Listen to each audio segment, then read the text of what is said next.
Brīnišķīgi ievadvārdi. Paldies Gunaram Anciņam par arī tādu ieskatu, kas tad mēs esam, kur mēs dodamies, darāmā ir daudz. Un es ļoti ceru, ka arī aicinājumu vismaz uz šiem diviem pirmajiem pasākumiem, tiem, kas labi strādā, tiem ir arī labi jāatpūšās. Bet šodien gan vēl pastrādāsim. Tad nedaudz vēl varbūt par to, kas tad mūs šodien sagaida. Jā, tā pavisam oficiāli pasākums ir atklāts, bet es gribētu teikt, šis tiešām pievienojoties jau iepriekš runātājiem, nav tāds oficiāls pasākums. Šis pasākums ir par sadarbībām un par iespējām, kuras jums ir jāizmanto.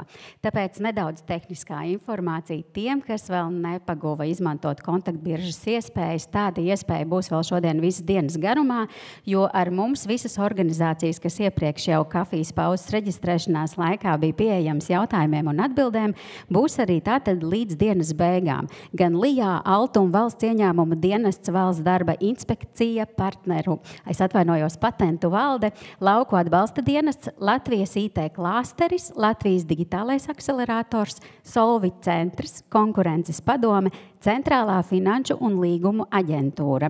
Un aicinu arī katram izmantot iespējas komunicēt vienam ar otru, jo sadarbībās ir spēks.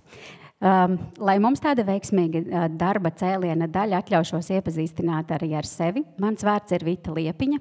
Esmu Latvijas Investīciju un attīstības aģentūras Liepājas pārstāvniecības vadītāja. Un šodien rūpēšos arī par šī pasākuma norisi. Ķersimies pie darba. Kā pirmo runātāju aicināšu ekonomikas ministrijas valsts sekretāru Edmondu Valanti. Lūdzu.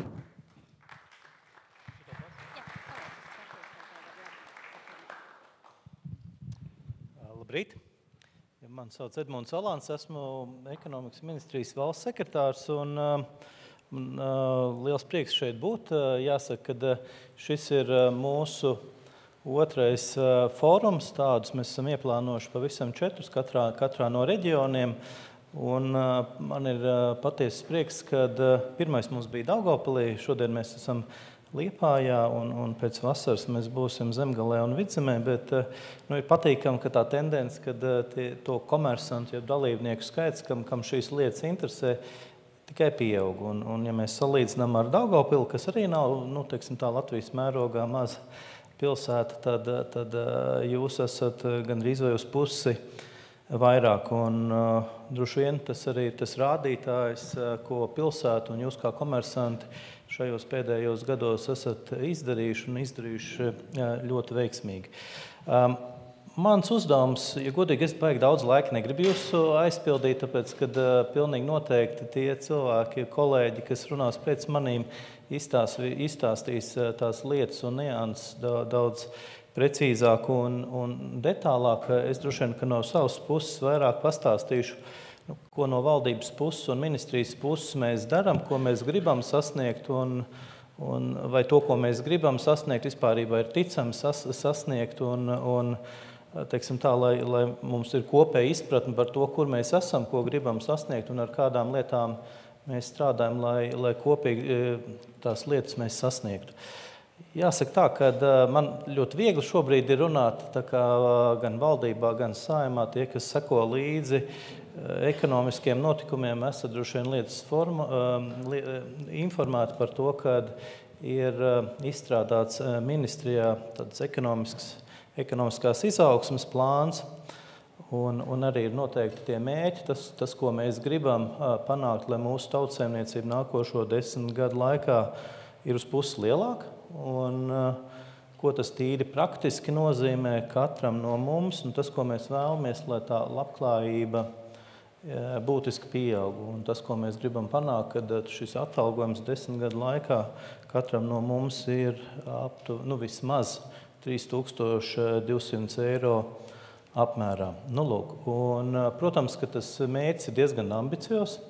Viņu viegli nav sasniegt, lai mēs tur nonāktu, tad katru gadu tautsaimniecībai ir jāaug 4–5% apmērā. Līdz ar to diezgan ilgā laika periodā mums ir jāstrādā tā, ka mēs varam teikt, ka tas ir veiksmes stāsts.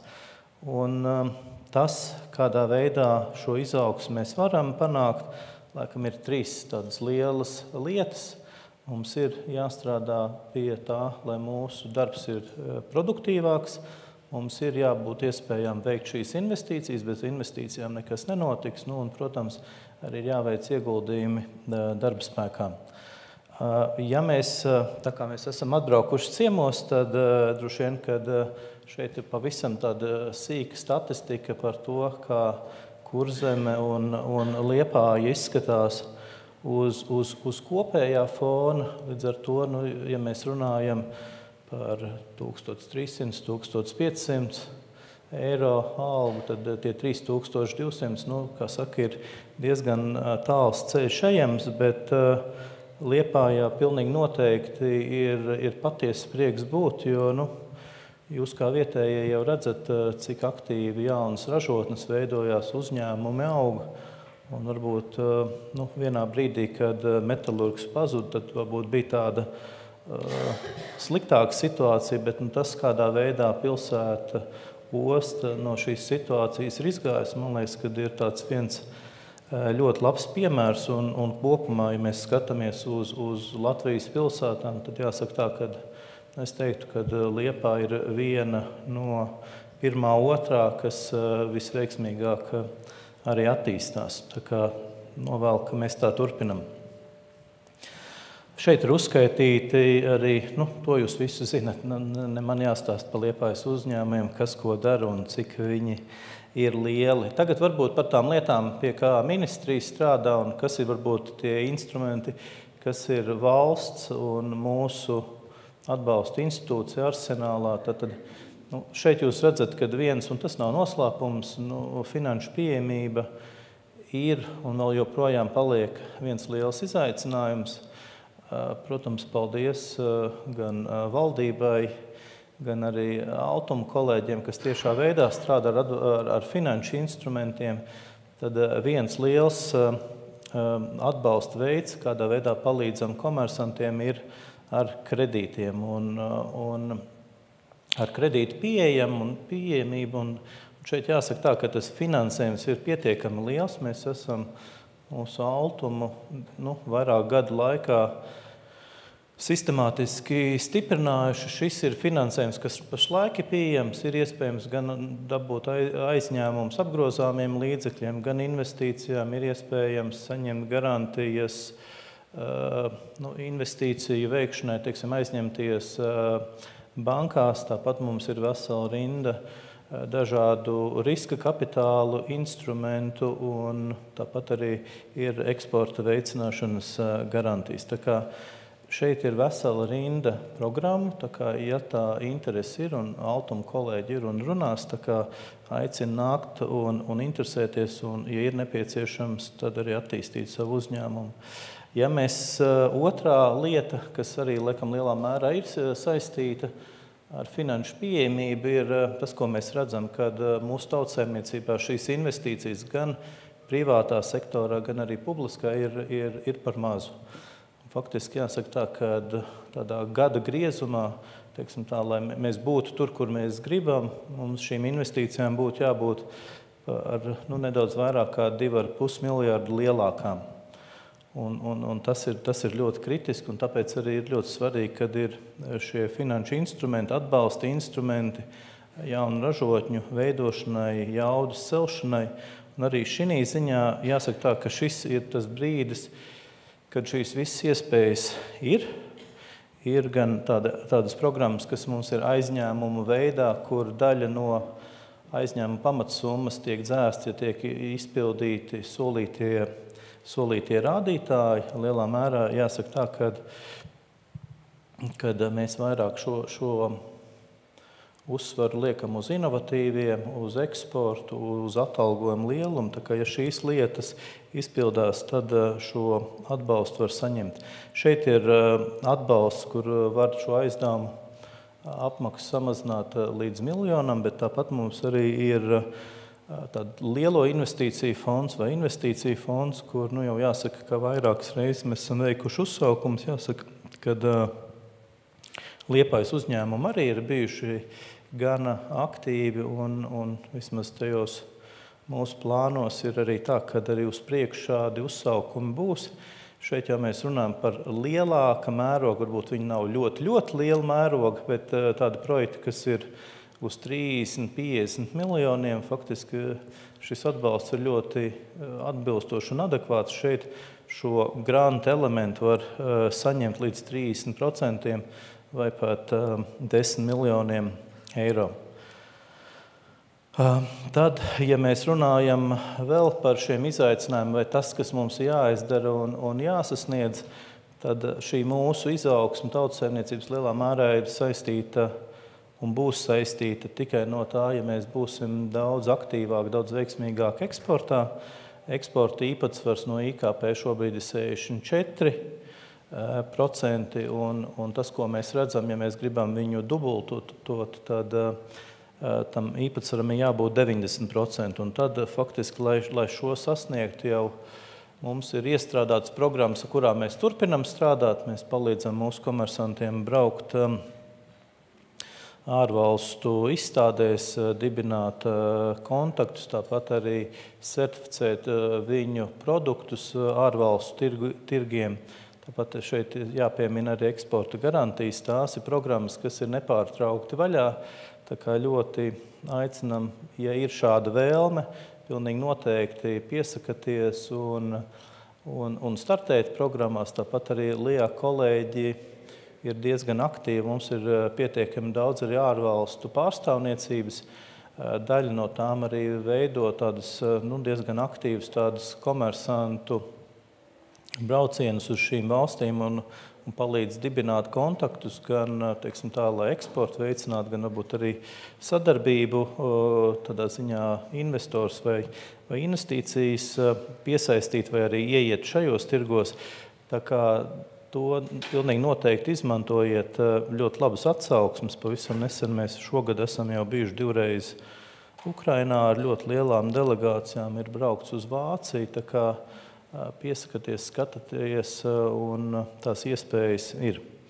Nākošā lieta, kur mums ir, kā saka, liels izaicinājums, kas mums ir jāpārvar, par to visu laiku ir runāts, bet, teiksim tā, lepoties ar ļoti, ļoti labiem rezultātiem vēl pašlaik nevaram. Tas ir, cik inovatīvi mūsu produkti ir. Un šeit ir tiešām liels iztrūkums gan valsts, gan privātajās investīcijās.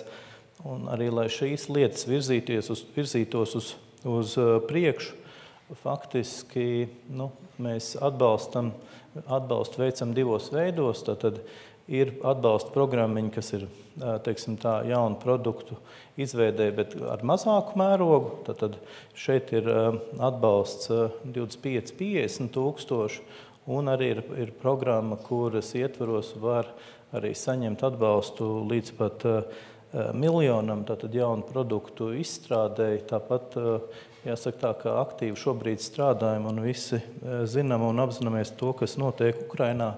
Faktiski tiek strādāts arī pie programmas, lai palīdzētu uzņēmumiem, kas strādā ar militāro novirzienu. Tā kā, ja kāds no jums ir šī jomā, tad arī šī jomā ir paredzēts veidot atsevišķu atbalstu, kas paredzēts ir atbalstam gan jaunu produktu izstrādē, gan arī iekārtu iegādēji un ražošanas uzsākšanai.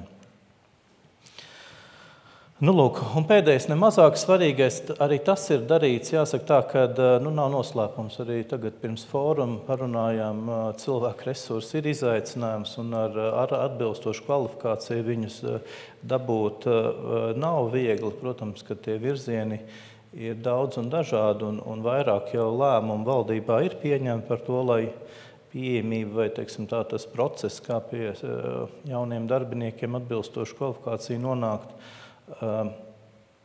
ir vairākas izmaiņas regulējumā veiktas, bet joprojām nenoliedzami ir ļoti kritiski no valsts puses pārskatīt, ko mēs mācām gan tehnikumos, gan augstskolās, lai tas vairāk ir tam profilam, ko tautsaimniecības uzņēmumi prasa. Tas ir viens. Otrs tiek šobrīd strādāts pie tā, lai arī pamainītu sistēmu arī valsts atbalsta programmās, kas ir nozara apmācības, ja pēc darba devēja pieprasījuma apmācības, ko mēs apmācām gan arī tur, kur cilvēks pats var izvēlēties tos virzienus, lai šie virzieni tiešām saskanētu tikai ar to, ko komersantiem vajag. Tā kā tās programmas Daļa jau ir pieejama, daļa vēl būs tikai pieejams, bet faktiski tas mūsu mērķis ir padarīt tā, ka, ja mēs mācam, tad mēs mācam to, ko tautsaimniecībai vajag, un lai tas nav, teiksim, tā izklaižu līmenī, ka kāds grib labāks pavārs mājās būt vai ko, un faktiski pēc tam nemaz nedomā par to strādāt. Lūk, šis ir būtisks virziens. Labi, pēdējā, nemazāk svarīgā lieta, neaizmirstam par to, ka mums ir arī uzsācēji, viņiem principā ir uzsākt ir visgrūtāk, un tie, kas to dara pirmo reizi, laikam arī visbailīgāk, līdz ar to arī viņiem ir vesela rinda šī atbalsta, teiksim tā, iespējas saņemt gan sadarbībā ar LIA inkubatoros, gan atsevišķu programmu aizņēmumiem, gan arī viņiem palīdzam ar grantiem. Tā kā, ja ir kaut kāda jūsuprāt dzīvotspējīga ideja, pilnīgi droši griežaties gan pie LIA kolēģiem, LIA kolēģi reģionos, Kurzemē mēs esam diezgan plaši pārstāvēti, tie, kas no Liepājas pilnīgi droši nākiet un interesēties pie LIA kolēģiem. Tāpat mums ir Saldu, mums ir Ventspilī, Kuldīgā un Talsos arī. Ja? Tad viss pareizi nosauc. Tā kā visās pilsētās lielā mērā mums, tās, kas mums ir lielākas, ir mūsu pārstāvi. Tāpat arī Altuma kolēģiem var griezties, palīdzēs ar to, lai novērtētu, kā pareizāk varbūt arī šo jauno uzņēmumu strukturēt, finansēt un ko varbūt sākotnēji pirkt, ko varbūt īrēt. Tā kā tās ir lietas, ar kurām valsts šobrīd palīdz. Tas laikam no manas puses ir viss. Es tiešām visiem gribu novēlēt ļoti produktīvu dienu, un man tiešām liels prieks par to, ko jau pieteicu, kad ir tik daudz arī šīs atbalsta institūcijas, kas saistīts gan ar atbalstu sniegšanu, gan ar uzņēmēju darbības vidi. Tā kā, ja jums ir jautājumi, tad ejiet klāt un prasat. Tāpat arī ir kolēģi no ministrijas. Ja ir kaut kādas lietas, kas interesē ar mājokļu lietām, tad arī ir kolēģi. Es nezinu, kur man Salīna ir. Ir, nav? Labi, ir arī kolēģi, kas ir atbildīgi par mājokļu politiku, tā kā droši nākiet un prasiet. Tā kā liels paldies par iespēju šeit uzstāties. Visiem veiksmi šodien!